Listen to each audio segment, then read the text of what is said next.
All right. Are we ready? We are ready. It's not that dramatic a story. Um, when I came to Austin, St. Luke, I was came into a congregation that they were trying to merge the neighborhood and the congregation and make stuff happen. So when I got here, I found out that it's an older congregation. Probably our average age is about 60. And most of them do not live in the neighborhood. So to talk a lot about let's do this for the neighborhood, they would say, you're fine, go ahead and do it, but we don't live in the neighborhood.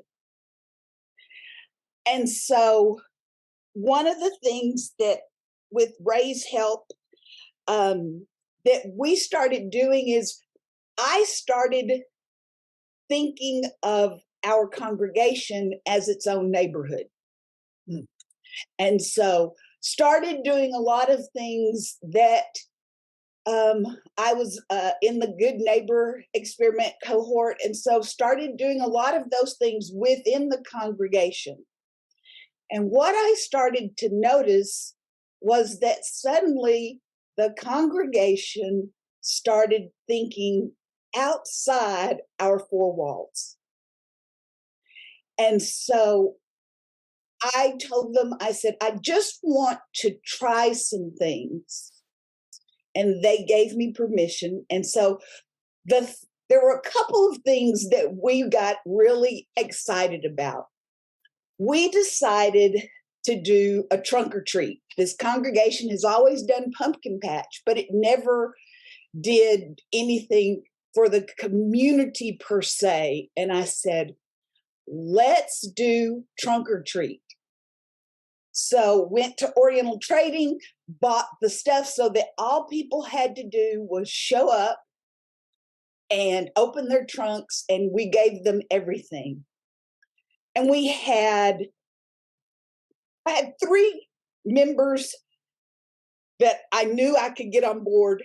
And then lo and behold, on the day we did it, we had 2 more who just showed up and said, we just wanted to help. And so we sat out, we had balloons, and as people in the neighborhood walked by, we had games. You couldn't lose. Everybody got prizes. Little kids and babies got balloons.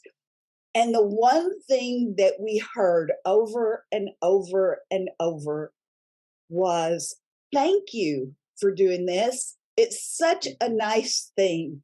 Thank you for doing this for the neighborhood.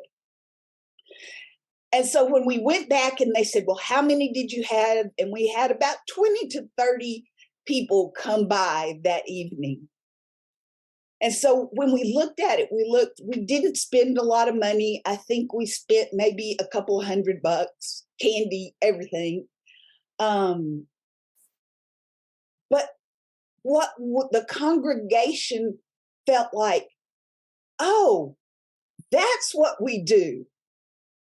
And so I'm now starting to hear within the congregation, it's not that we spend a lot of money.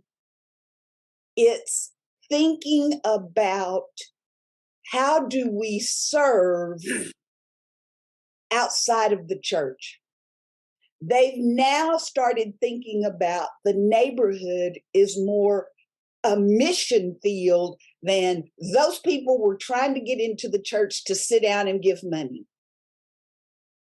That the neighborhood is the ministry. And so the conversation has shifted.